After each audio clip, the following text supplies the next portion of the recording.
Webb, did you keep working for 3DB in the early days when you were with Channel 7? Oh, no. It was either one or the other, was It it? had to be a clean break. Al Potter and I both left Channel 7 about the same time.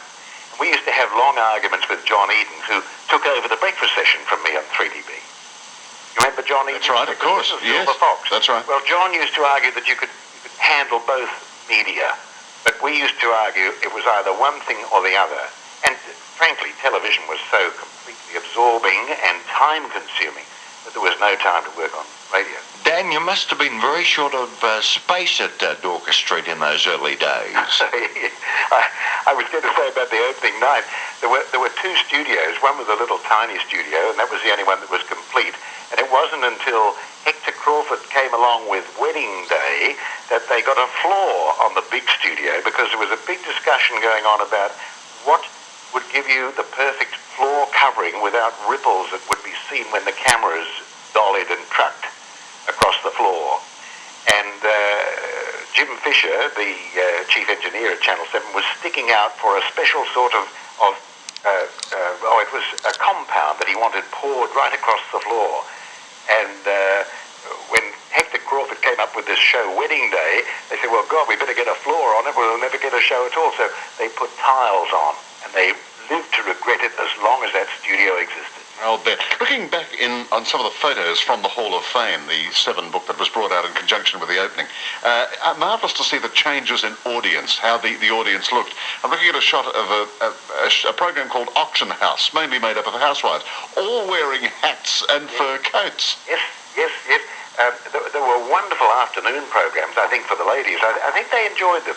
Minta Hamilton was one of the great exponents of the afternoon shows.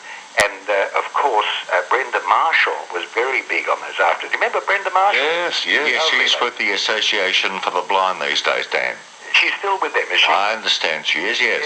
And too coy to speak to us on Remember When, as also is John Eden, sadly. Oh, what a pity. Yes. What do you think, Dan? And I speak to you as an ex-employee of Channel 7, but fondly remembering some of the memories tonight. What was the edge that 9 has had over the years over Channel 7? They've always been neck and neck, but 9 has always been the leader in this city. Why do you think that is? Well, I'll turn it around a little bit. The Herald had a heavy foot on the brake on Channel 7. The Herald never wanted Channel 7... I better be careful what I say. In my opinion, I don't think the Herald ever wanted Channel 7 to outdo the Herald and the Sun and the Sporting Globe. If they knew about television, of course, they would have realised that was going to happen in the long run, or that there would be changes made. But I think our first boss, Keith Cairns, was under an enormous load, because the Herald board would never agree to pay any money. Everybody was on a pittance, and including the managerial staff. And there was never any money to get things finished, like that studio floor. It was all an uphill battle. He had to go up to the Herald boardroom, so I believe, and battle it out with the Herald board. And it was much more important to them to cream off the profits and make the Herald prosper. Dan, I've always been one of your biggest fans, and I would like to say to you, I think you retired much too early and much too young. Well, you're very kind, Philip. You should see the wrinkles. I can't get rid of them. People don't tolerate wrinkles on television. Isn't it funny? There may be wrinkles, but the voice is still the same. It never changed, Dan. Oh, and yours too, Bruce.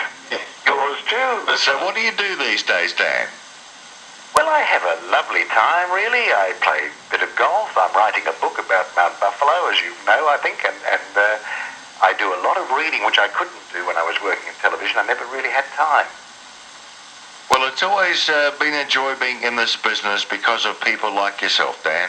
Well, I love talking to you, Philip, and I love listening to your program, because I think, there's a freshness about it, and it keeps people informed as to what's going on. Dan, I'd love you to go now to the Bakelite box in the corner, settle down with a Remy Martin, and enjoy half an hour of great Channel 7 memories. I'll drink your health. Good on you, my friend. Lovely to speak to you, and a very happy New Year to you and your family. Cheers to you, Bruce and Philip. It's lovely talking to you. And to you and Kate, Thank Dan. you very much.